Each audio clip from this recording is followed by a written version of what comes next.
In tonight's cover story, broadband internet service has become a must-have during the pandemic, but there are a lot of households in Chicago still operating without it. Yep. WGN's Lourdes Duarte has more on a report that puts a spotlight on what's happening in some of our poorest neighborhoods. Well, e-learning, unemployment applications, even ordering food, you name it, internet access plays a role in surviving right now. But we are hearing from families who say it's either put food on the table or pay for internet service. A group of organizations are fighting for free high-speed internet during the pandemic and beyond. With empty classrooms all across the country, Louisiana and Texas seceded from the Union. Remote learning has taken a front seat. We will not allow this crisis to be an obstacle to our students' future and their dreams.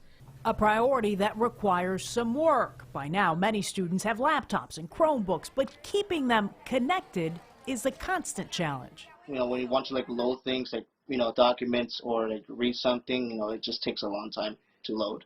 The Arriaga family is experiencing it firsthand. 3 boys, all teens, and mom trying to navigate at times a tech barrier and a language barrier too. She says the internet is failing right now. We have basic internet through school for $9.99.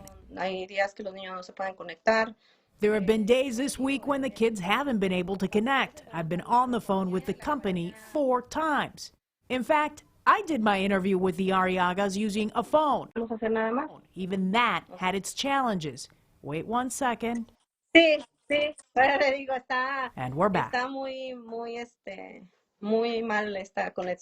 Their story is not unique. A new Kids First Chicago report titled Digital Equity in Education in the Coronavirus Era points to a bigger problem. It estimates that 110,000 students under 18 are without broadband internet in the city. That's a pretty big number of kids that are basically working out of packets, and you're hoping that they're doing the work and, they're doing what they can to connect to the schools when it comes to their educations. Daniel Anello runs the organization that put together the report. It goes on to say that even more affluent white communities show rates of 90% connectivity, still a 10% hole. And one of the frustrations was this reality of, do I pay for food or do I have to continue to think about internet access, because internet access is actually my lifeline to a future job in this current state. Here's how the numbers shake out in parts of Chicago. The top 5 most affected areas are at number 1, the Austin neighborhood, followed by South Lawndale, Belmont-Cragen, Humboldt Park, and South Shore. These are areas that have also been hit hard by the virus, which means students in those communities will be at a huge disadvantage even when they eventually go back to class. Parents know the issue well. Otherwise, authorities and businesses like internet providers, I don't think that there is an urgency in them to make sure that the families have access to internet. You can use hotspots, you can use some other, you can use your phone potentially to bring in wireless, but the speed at which you're trying to operate is not going to be sufficient if you want to do really robust remote learning or any kind of video conferencing.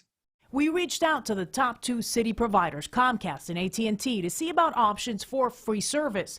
There are plans that can help, but they have restrictions or only offer free service for a few months during the pandemic.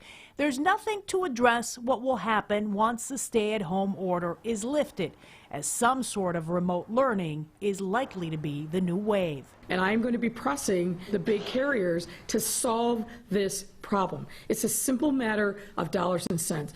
Internet is not a luxury anymore. It's a need. And we are in the situation that we are now because we were not ready before. The Arriagas are doing what they can to stay ready, one connection at a time. And that Kids First Chicago report indicates that connecting the 110,000 city children would cost about $11 million each year. A group of organizations and parents from the African American and Latino communities are working together to put pressure on lawmakers and companies to come up with a long-term plan. They say the pandemic will likely widen the achievement gap even more in those communities. I have attached links to this story on our website that detail some of the internet service programs available to families in need right now.